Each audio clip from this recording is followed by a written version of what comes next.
What is the best meal you have ever had? Maybe it was at a special celebration like Thanksgiving dinner. Or maybe it was a simple meal that you had with people you don't get to see very often.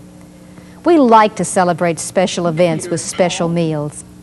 Eating together provides a chance to talk and enjoy one another's company. For many of us, mealtime is one opportunity to be together as a family in our busy and hectic world. Eating together gives us a chance to create a bond between family and friends. The Bible is full of stories of Jesus eating meals with other people. Jesus ate with the tax collectors and sinners, the outcasts of society. Several of the stories Jesus told were about banquets and feasts. On the night before he was crucified, Jesus shared a meal with his disciples. We remember this meal as the Last Supper. And after his death and resurrection, Jesus ate with men he met on the road to Emmaus. All of these stories about meals help us understand what the Lord's Supper means for us. Bread and juice represent the most basic kinds of food and drink. At communion, they act as symbols of the grace of God that touches our lives. Holy Communion is one of the two sacraments of the United Methodist Church. The other is baptism.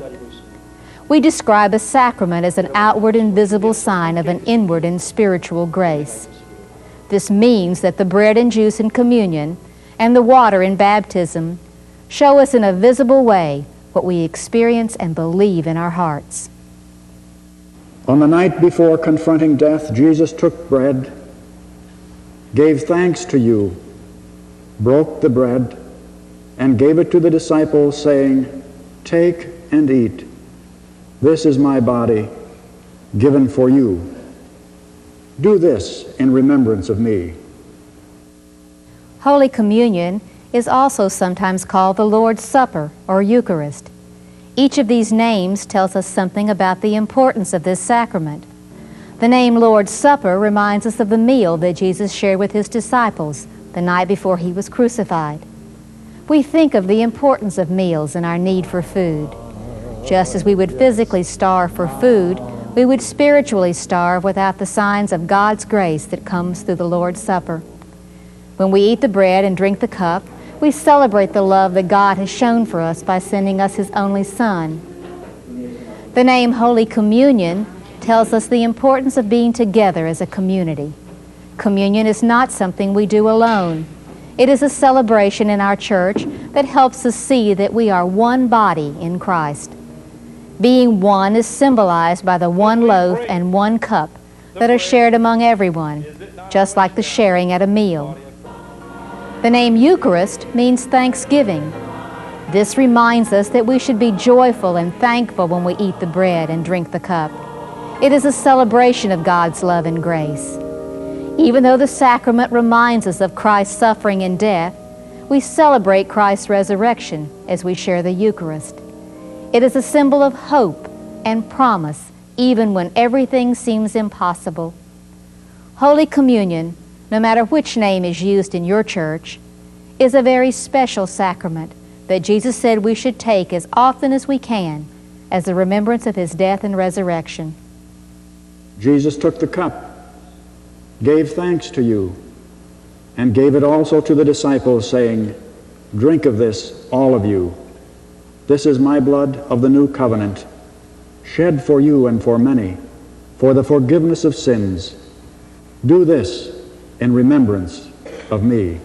As United Methodists, we believe that all people are invited to participate in Holy Communion. You don't have to be a member of the United Methodist Church to partake in communion. It is Christ's table, and it is not a question of whether we are good enough. The only condition is that we are determined to live better lives as disciples of Christ. Communion is served in different ways in different congregations. Sometimes we pass the bread and juice in cups through the pews. Other times we come to kneel at the communion rail to receive the bread and juice. When we break a piece of bread off the loaf and dip it into the cup, it is called intinction. Sometimes the service is very formal, and at other times it is very informal. The sharing of the bread and the juice, no matter which way they are served, gives us the visible and physical symbols that show we are in relationship with God. Communion challenges us to live better lives and to reach out and share with those who have physical and spiritual needs. The sacrament of Holy Communion is a gift from God. As humans, we need these visible symbols that we can touch and taste. They give us the opportunity to celebrate the love that God has for us. And they give us the confidence to proclaim ourselves as children of God and disciples of Jesus Christ.